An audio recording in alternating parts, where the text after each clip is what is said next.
People just want to experience Star Wars, and I think that's enough to look forward to. Look, we could use a lot of optimism in this day and age. The idea of a May release Star Wars anything in the theaters is a very exciting thing. The kid in me gets very excited. Hopefully this was written in a way where if you just walk into this theater, you're kind of like, this is Star Wars, and that looks like Boba Fett. What is this about? And then you kind of can kind of still grasp into the world. Hey, everybody. Hello. This is MaJeliv. We're the Vasquez family. I'm Matthew. I'm Jemmy. I'm Joshua. I'm Jose. And today we are watching the Mandalorian and Grogu official trailer. Wow. This movie's coming out in theaters May 2026. And if you're new with us, welcome. Yes, Thank you for joining us. We are excited to jump on into this trailer and give our thoughts on it. We know people are having a lot of thoughts on this, and I'm sure we'll have a lot to share after watching this. So we're going to jump on in. Here we go.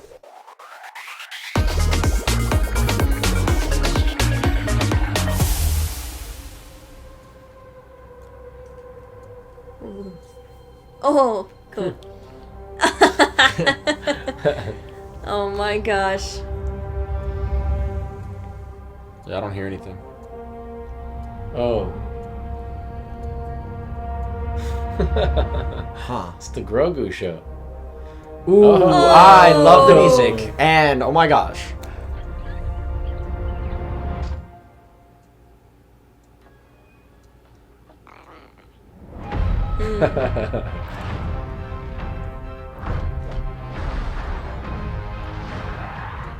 Oh, dude, the music. Yeah.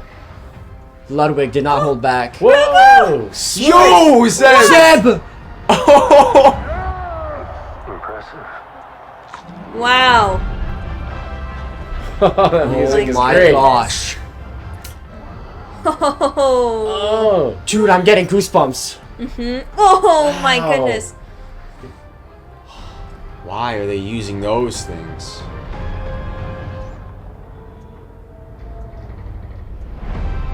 Dang.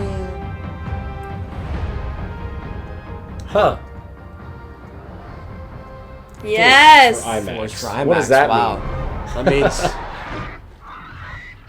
Good shot, baby. Yeah, man, I don't know what day yet. It'd be great to see it in IMAX. Yeah, so for sure. straight up, I watched the entire thing with no sound. I don't know what happened.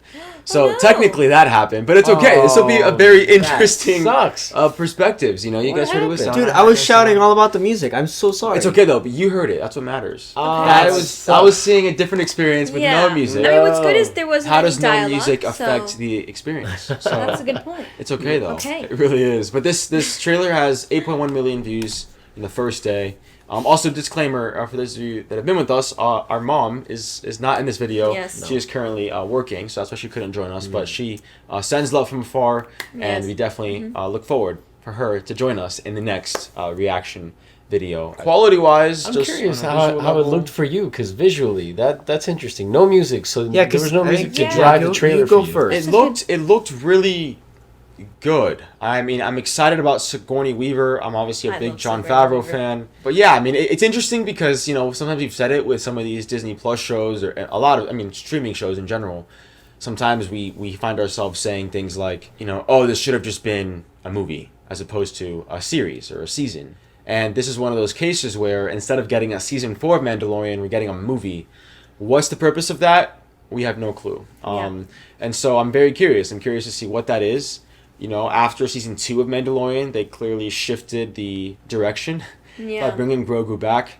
You know, and we heard Jon Favreau talk about that decision in the behind the scenes for the Book of Boba Fett. So we know that he's been about that too. I'm sure there's a lot of speculation and people have their opinions, and I can imagine there's a lot of negativity out there.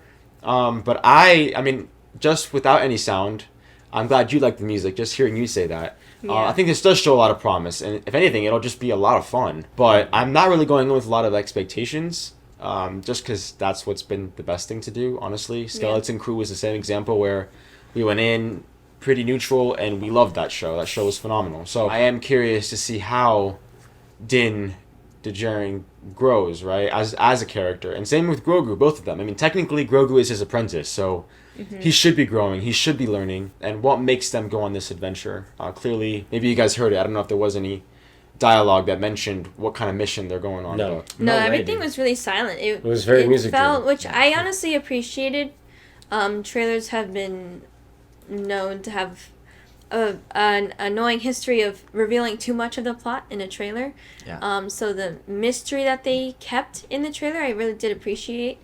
It definitely felt more when it comes to the action and the scale, reminded me more of the dynamic of the first 2 seasons of Mandalorian. Yeah.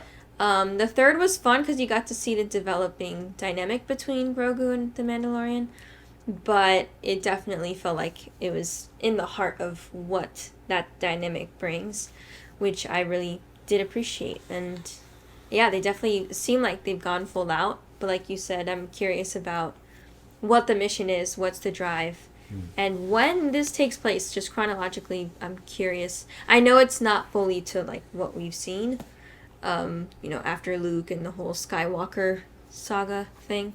So I'm curious chronologically where this takes place. I feel like they probably have said it. I just don't remember. But that's me. Also, I invite you to check out my Redbubble shop. It's Joshua Vasquez. Just look it up. If you want more information on that and you don't know what it is, you can go down to the description and see what all of that is about. And it's a cool shop where I have my artwork there. And if you want to buy something, you can. So just check it out. You and Matthew both mentioned this almost season 1 and 2 were a lot more based in its roots, in the Western roots, very much the style and the approach into Star Wars.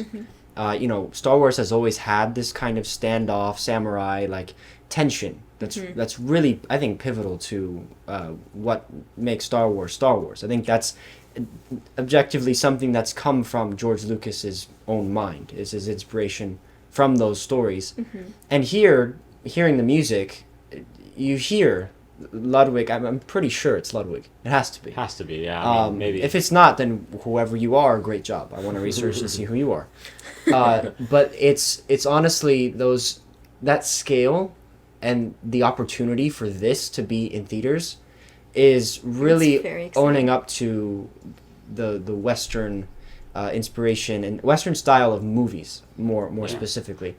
And to see, like, for example, like when Grogu and Mando are on that hill and Grogu's looking out with a binocular, I'm thinking about the good, the bad, and the ugly. When, ugly and good, and Angel, I guess Angel Eyes is the bad guy. Yeah. Character names are not fuzzy, like they're fuzzy right now, but those visual reminders of what's inspiring this. Yeah. It might have a slower pace because it's a Western type movie. So there might not be a lot that happens, hopefully. That way it really takes its time with the storytelling. So I'm very curious to see how this will feel. For it to... I don't think the argument of, man, this feels like a Disney Plus something is a good one. Because I feel like the 4 of us that 5 of us, because my mom would say the same thing. We've always wanted to see this show... given the chance to be in theaters with the music, the size of the screen, that experience, to share it with others. I remember watching it during the pandemic and wanting to be seeing it with more people. Right. And this story doesn't seem too mature, too like up there. It seems like something that younger audiences would be able to grasp as well. So I really appreciate that too. And Zeb. Yeah. Zeb. Zeb. My It took favorite. me. I was delayed in realizing who that was. Yeah, but I eventually caught up to it. Yeah, then like what's he doing there, and what's the mission? Because we saw him a little bit. So I'm excited to see what his role is too in the story. Also, like I mentioned earlier, we have a lot of exciting things coming up. For those of you that have known us for a while, maybe you're new, again, we are a family of artists and actors. You may have seen us in things like Miss Marvel, Cobra Kai, some commercials with Shaq, the movie The Ballet, Just Beyond. But more recently, we've been diving deeper into the mission of MaJeliv and doing the legacy work, doing the things that we've been passionate about for a long time and wanting to actually make tangible steps towards achieving those goals. Absolutely. We just want you to join us on this journey to absolutely amp up our focus and really bring you into our hearts, our minds as we build this whole thing. And as an insider, you get to talk to us more, you get to see what we're going through, how we're reflecting, and in the process, hopefully, you find some inspiration for yourself. as we continue to journey into what next projects we get on, whatever we produce for ourselves or we help other people produce, you can be a part of all of it and not miss a beat of it and see the behind the scenes, the way that we climb this mountain, because it is a climb, and having you there is going to be absolutely pivotal. So please consider that, put it in your heart, and hopefully we'll see you there as an insider. There's been such a shift in the cinematic experience just in the last year. I mean, when you go to the movies and you experience movies like F1, for example, right? I mean, it really, the cinematic experience today is such a thrill, right? And to be in a theater where as a collective group of people can take in the majestic size of the cinematic experience, it's quite thrilling in and of its own. I personally can't remember, you guys can help me, when was the last time we sat in a theater for Star Wars, anything Star Wars? I mean, it was Rise of Skywalker. Rise of Skywalker. It's Correct. So it's been a been minute. years. Over It's 5 been years, yeah. quite Yeah. a while. So just the idea of being in a theater with Star Wars fans, that to me is very exciting. Yeah. We It's did just Revenge of the Sith. Oh, that's true. That's true, and that was quite awesome. That was Quite amazing. spectacular. But again, that's Revenge of the Sith, that's yeah. a re-release, and you know we were very invested into what that was going to be. This has its risk. Yeah. You know, the story is most likely there. And by story I mean how was this thing written? We'll only know when we go see it. Right. But as far as a theatrical experience, John Favreau, he knows how to deliver. Yeah. There's no question about that, visually speaking. And some of the shots Yeah, we he's- saw, they're going to be breathtaking. I'm very, very prepared for that. Maybe. Or I'll be honest, a little bit of the cinematography aspect of it makes me a little worried that we're going to have just a giant size experience of the volume. And a lot of lighting that is very volume driven. So Like artificial. yeah, it's not going to feel with this like depth and richness, but you know, not everyone's going to be looking for that. People just want to experience Star Wars, and I think that's enough to look forward to. Look, we could use a lot of optimism in this day and age, so that's what I'm leaning into. The idea of a May release Star Wars anything in the theaters is a very exciting thing. The kid in me gets very excited. To be in a room full of Star Wars fans is something to be excited about. And again, this show has always reminded me of little animated cartoons, like when I was a kid, The Adventures of Bucky O'Hare, space, like the space adventure of the Wild Wild West up in space. All that stuff is just so dear to my heart. And if you followed us, this show has really affected us. So Yeah. it can only be a good thing, depending on how I go in. I highly doubt that this is going to be a complete miss.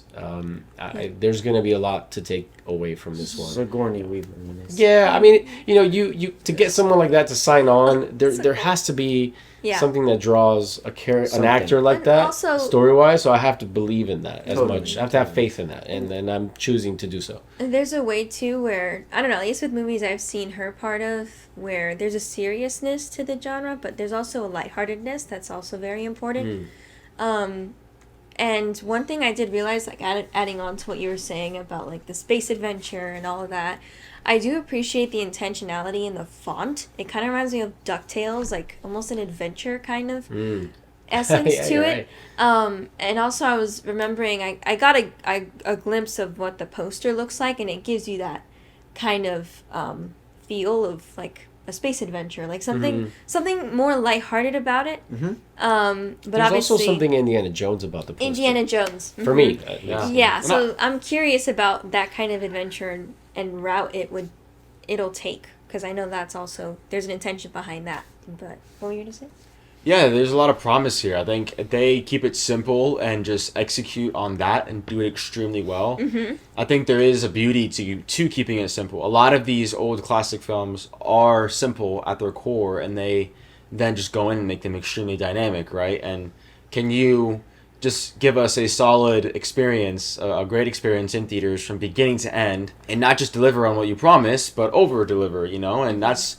It seems like they're being strategic with the marketing and saying, look, this is just a fun space adventure with the Mandalorian and Grogu.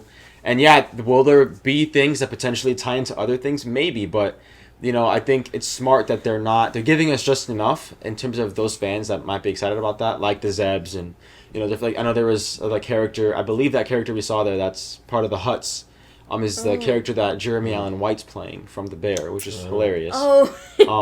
So things like that, like I'm sure That we'll is just funny.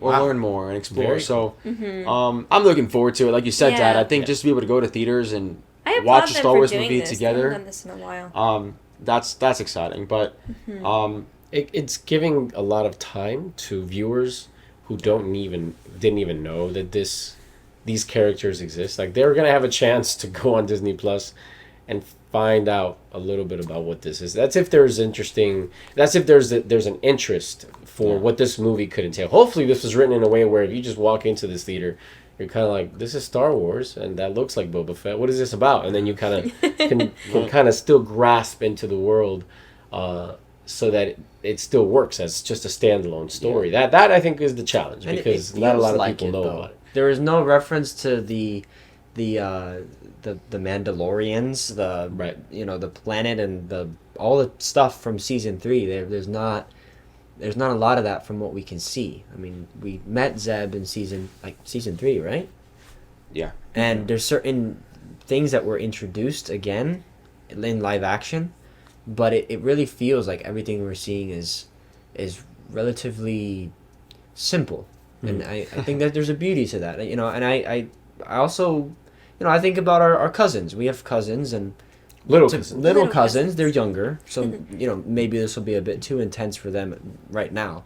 But it's also like maybe they will be able to watch it, and I think that's something that's special. Star Wars can't, it can't just be something that is like you watched it. We watched it when we were kids, and there's only certain parts that we were fully able to digest.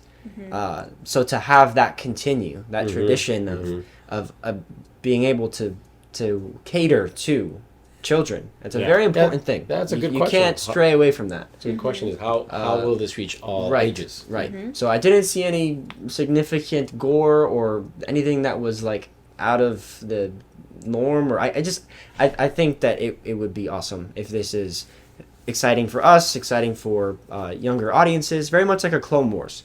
And I know Clone Wars got dark at times. I don't want to, be ignorant to that, but Yeah. just enough light and dark where a lot of ages can take this in. For sure, man. So only time will tell. I mean, I think, like you said, Dad, it's all about staying optimistic. For sure. Obviously, there is a standard now. Like there is a certain level of quality that ideally is expected when you go to the movies, especially with how much it costs to go to the movies. And it is nice when you can sit down and watch something and we leave satisfied and we leave wanting to see it again. So again, like you said, Dad, John Favreau has never really let us down. So we're looking forward to this, and I don't really want to see much else. I want to go same. into it just watching it. But definitely meet us in the comments. Let us know what you thought of this trailer, how you're feeling about Star Wars right now, what The Mandalorian means to you, what you thought of the seasons as they came out, how you feel about this guy right here, Grogu, and all that. So he definitely, got we always upgraded. love to hear what you have to say, any thoughts you got have, upgraded, any bud. theories, opinions, all of that. So definitely meet us in the comments. You being here today means a lot to us. So thank you. Go out there, spread your light, and we'll see you in the next MaJeliv video. Have a MaJeliv day. Bye.